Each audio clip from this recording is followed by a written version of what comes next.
Assalamualaikum warahmatullahi wabarakatuh. Bagaimana kabar kalian hari ini? Semoga kalian tetap semangat belajar dan juga beribadah. Jangan lupa patuhi protokol kesehatan.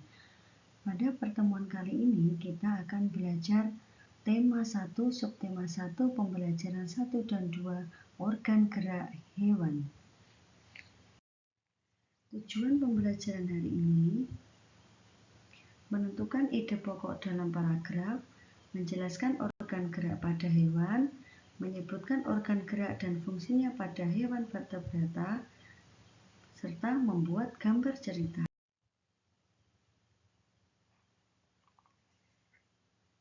Ide pokok, gagasan utama atau gagasan pokok. Ide pokok terdapat dalam kalimat utama. Kalimat utama didukung oleh kalimat-kalimat penjelas atau dapat juga disebut kalimat pengembang. Kalimat utama dapat kita temukan pada awal paragraf disebut paragraf deduktif, di akhir paragraf disebut paragraf induktif, di awal dan akhir paragraf disebut paragraf campuran. Ikut contoh paragraf. Manusia dan hewan vertebrata memiliki alat gerak. Alat gerak tersebut terdiri atas alat gerak pasif dan alat gerak aktif.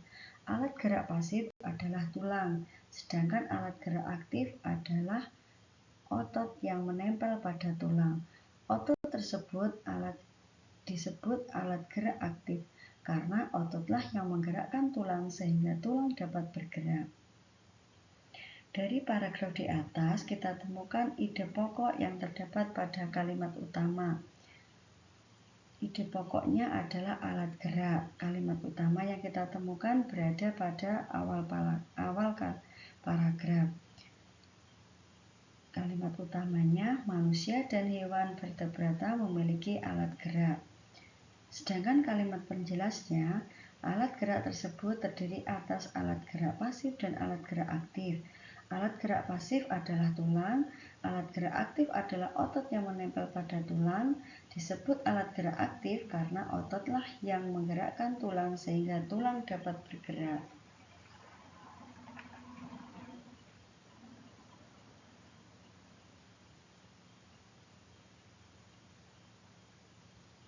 Sekarang, ayo mengamati.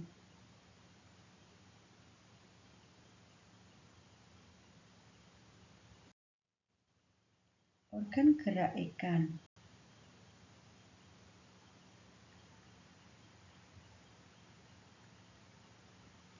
Hewan juga dapat bergerak berpindah tempat.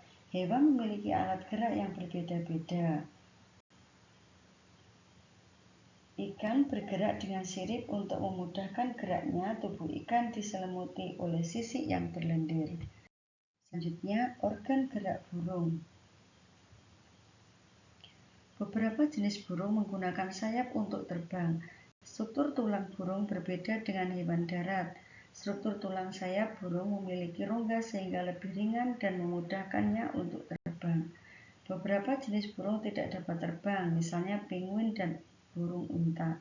Burung juga mempunyai kaki yang berfungsi untuk berjalan hingga pada dahan atau mencengkeram mangsa.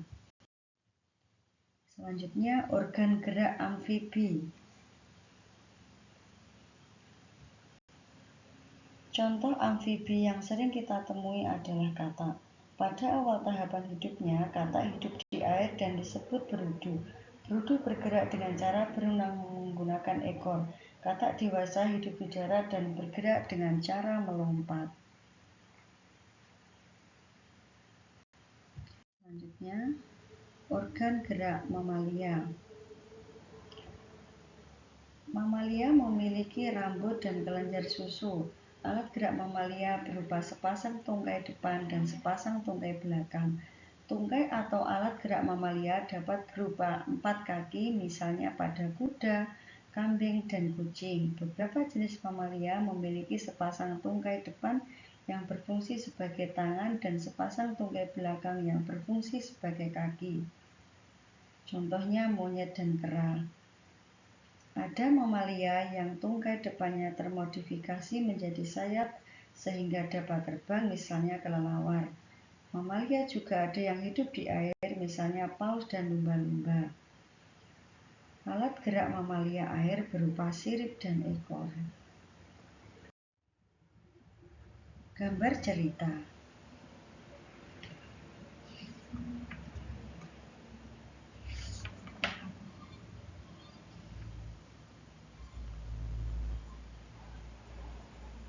Tahukah kamu bahwa saat kamu menggambarkan sebuah karangan tentang hewan yang kamu sukai, kamu sebenarnya sudah membuat gambar cerita? Menurutmu, apa yang disebut dengan gambar cerita? Ternyata gambar cerita adalah gambar yang menceritakan sebuah peristiwa. Gambar cerita bisa disebut dengan gambar ilustrasi. Tujuan menggambar ilustrasi memperkuat, memperindah, memperjelas cerita yang disajikan. Berikut ini adalah contoh gambar ilustrasi. Ada kartun, ada komik, dan juga karikatur.